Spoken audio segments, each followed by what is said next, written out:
Hello students, welcome to my channel Vidyarthi Sahyog. आज हम आपके समक्ष एक नए कविता के साथ प्रस्तुत हुए हैं। इस कविता के शीर्षक है मुरझाया फूल। इस कविता के कवि है महादेवी वर्मा जी। महादेवी वर्मा जी के बारे में हमने पिछले वीडियो में कवि परिचय नामक एक वीडियो प्रस्तुत की थी, तो आज हम उनके बारे में चर्चा नहीं करेंगे। आज हम क्या पढ़ेंगे, डायरेक्ट कविता ही पढ़ेंगे। तो इस कविता के पहला जो पैरा है वो हम देखते हैं। था कली के रूप शैशव मैं आहा सूखे सुमन, हास्य करता था खिलाता अंक में तुझको पवन। यहाँ क्या बोला है, कली के बारे में कहा गया है। एक फूल, सुमन मतलब फूल, और यहाँ और एक है अंक। अंक का मतलब क्या है, गोद। ठीक है। अब इस पंक्ति में ये है कि कली के रूप में शैशव में जब फूल खिले तो क्या हुआ, उसे हंसता हुआ खिलाता। कौन खिलाता है उसे? पवन, मतलब वायु उसको गोद में लेके हंसता हुआ खिलाते हैं, मतलब उसका मनोरंजन करते हैं। खिल गया जब पूर्ण तू मंजूल सुकोमल फूल बन, लुब्ध मधु के हेतु मंदराने लगे उड़ते भ्रमर। क्या हो गया, जब फूल खिल गया। पहले तो फूलों की क्या होती है, कलियां होती है, उसके बाद फूल खिल जाता है। अब क्या हो गया, फूल खिल गया। फूल जब पूर्ण रूप से खिल गया उसके बाद क्या हुआ, मंजूल मतलब इसका अर्थ है सुंदर। सुंदर और सुकुमल जब फूल बन गया, फूल बड़ा हो गया, कली से फूल बड़ा बन के खिल गया, उसके बाद लुब्ध का अर्थ है मोहित। लुब्ध मधु के हेतु मंदराने लगे उड़ते भ्रमर। फूलों में क्या रहता है, मधु रहता है, तो ये मधु पान करने के लिए कौन आ गया, भ्रमर आ गया। और भ्रमर आके क्या किया, फूलों के इर्द गिर्द घूमने लगा। उसे क्या कहा गया है, मंडराने लगा। ठीक है। उसके बाद स्निग्ध किरणें चंद की तुझको हंसाती थी सदा, ओस मुक्ता जाल से श्रृंगार थी सर्वदा। यहाँ स्निग्ध मतलब निर्मल, साफ। ठीक है।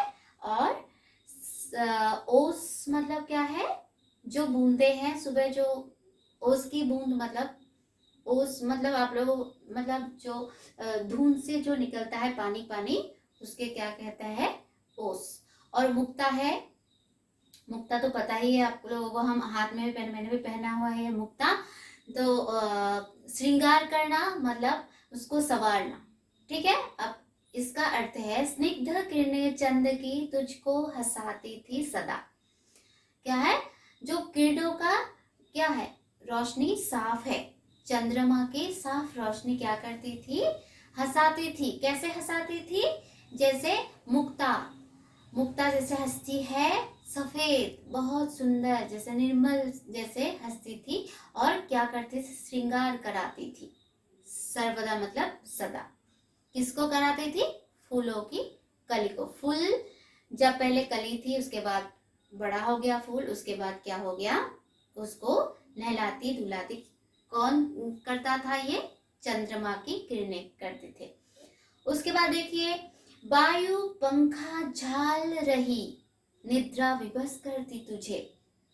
क्या कर रहा है, पवन हवा दे रहा है, तो क्या हो रहा है, फूल निद्रा में विवश, मतलब जब हम लोगों को भी जोर शोर से नींद आते हैं तो कैसा हो जाता है, हम रह नहीं पाते, बस सोना ही है।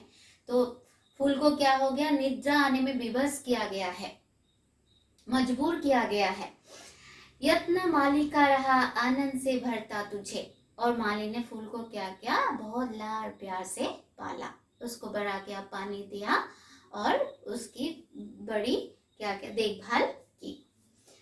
अब इधर देखिए, कर रहा आठ खेलिया इतरा सदा उद्यान में, अंत का यह दृश्य आया था कभी क्या ध्यान में।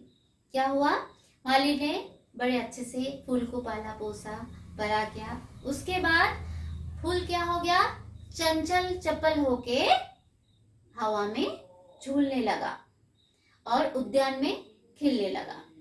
अंत का यह दृश्य आया, था कभी क्या ध्यान में, अंत में क्या हुआ, अंत में फूलों का क्या होने वाला था, यह दृश्य कभी हमारे ध्यान में नहीं आया।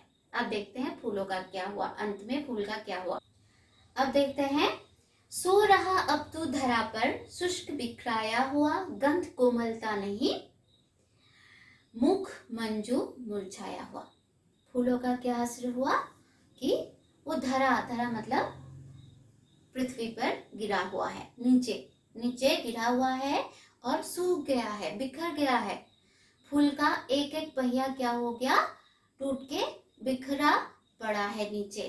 कोई उसमें गंध नहीं, कोई कोमलता नहीं, कोमल नहीं है, कोई गंध भी उसमें से नहीं आ रहा है और कुछ भी नहीं है, खाली मुरझाया हुआ है और क्या है, नीचे गिर गया है। ठीक है, अब हम देखते हैं आगे क्या हुआ। आज तुझको देखकर चाह भ्रमर आता नहीं, जब फूल बिखर के नीचे गिर गया, आज उसका मधुपान करने भ्रमर नहीं आया, भौरा नहीं आया। वृक्ष भी खोकर तुझे हाँ अश्रु बरसाता नहीं। क्या हो गया, फूल कहाँ खिलते हैं, डालियों में खिलते हैं। डाली कहाँ होते हैं, उसके पेड़ों में होते हैं। पेड़ क्या हो गया, पेड़ भी जब फूल पेड़ से गिर गया, पेड़ों को भी क्या हो गया, दुख नहीं लगा, उसको कभी भी एहसास नहीं हुआ कि फूल मुरझा के नीचे गिरा हुआ है। ठीक है, जिस पवन के अंक में ले प्यार था तुझको किया, तीव्र झोंके से सुला उसने तुझे भू पर दिया। जब फूल कली था तो क्या हो गया, पवन ने उसको झुलाया, गोदी में लेके उसको झुलाया, लेकिन जब वो बड़ा हो गया, फूल खिल गया, उसके बाद क्या हुआ, पवन की झोंके ने क्या किया, उसको इतना जोर से झोंका आया पवन का कि वो बिखर कर नीचे गिर गया। कर दिया मधु और सौरभ दान सारा एक दिन। फूलों का जो था, फूल का क्या था, मधु था, और क्या था, सौरभ मतलब गंध, स्मेल, तो वो क्या क्या दान कर दिया। किंतु रोता कौन है तेरे लिए दानी सुमन। फूलों को क्या बोला है कि दान कर दिया, उसने अपना सुगंध भी दान कर दिया और क्या दिया, मधु भी दान कर दिया, लेकिन जो बिखर के नीचे पड़ा है उसके लिए कौन रो रहा है। कबीर ने पूछा है कि तेरे लिए कोई रोया है, तूने तो सारा दान कर दिया।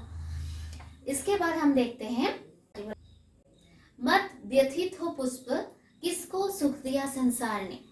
कबीर ने क्या कहा है पुष्प को, फूल को, कि दुख मत करो, दुखी मत हो, इस संसार में कोई भी सुखी नहीं है, हर कोई अपने दुख में दुखी है। ठीक है, तो पुष्प को ये सांत्वना देके देवी वर्मा जी ने बोला है कि हे पुष्प, तुम दुखी मत हो, इस संसार में किसी के पास भी सुख नहीं है। स्वार्थ में सबको बनाया है यहाँ करतार ने। ये जो स्वार्थ में क्या है, संसार है, इसमें क्या है, गिव एंड टेक पॉलिसी है। अब दो, एक हाथ दो, इसमें स्वार्थ ही भरा है।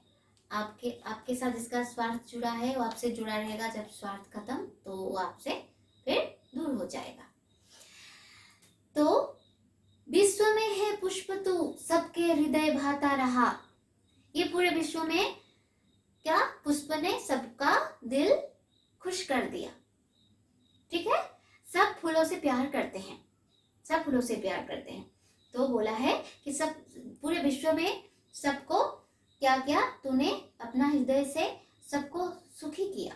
दान कर सर्वस्व फिर भी हाय हर्षाता रहा।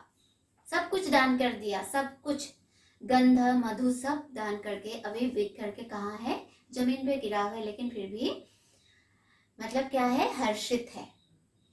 ठीक है, हंस रहा है। जब ना तेरी ही दशा पर दुख हुआ संसार को, कौन रोएगा सुमन हमसे मनुष्य निस्सार को। क्या है, फिर एक बार पढ़ेंगे, ये बहुत अच्छी लाइन है, बहुत अच्छा लगा मुझे पढ़ के, तो हम एक बार फिर से पढ़ेंगे। जब ना तेरी ही दशा पर दुख हुआ संसार को। क्या बोला है कि फूल ने इतना कुछ किया सबके लिए, लेकिन फूलों की दशा पर ही किसी को दुख नहीं आया, किसी को दया नहीं आई, तो कौन रोएगा सुमन हमसे मनुष्य निस्सार को। बोला है हम मनुष्य के लिए कौन रोएगा, तुमने तो सबको दिया, सबके लिए अपना सब कुछ लुटा कर भी तुम खुश रहे, लेकिन मनुष्य तो स्वार्थी है, तो उसके लिए कौन रोएगा। इस कविता के द्वारा कवि, इस कविता के दो मीनिंग है, दो अर्थ इसमें आता है। एक फूलों की जीवन गाथा बोल के कवि ने मानव जीवन की जो असलियत है उसको दर्शाया है कि मानव जीवन कैसे है, संसार में कोई सुखी नहीं है और सब स्वार्थमय दुनिया के बारे में ही बोल रहे हैं। यहाँ स्वार्थ की ही दुनिया है और इसमें कोई स्वार्थ के बिना जिंदा नहीं है। मुरझाया फूल जब मुरझाया गया तो उसके प्रति किसी का आकर्षण नहीं रहा। यह संसार की क्या है, स्वार्थपरता है, परंतु इससे बिखर कर रहकर फूल अपना सर्वस्व दान करते हुए भी सबको हर्षाता जाता है, खुश रहता है।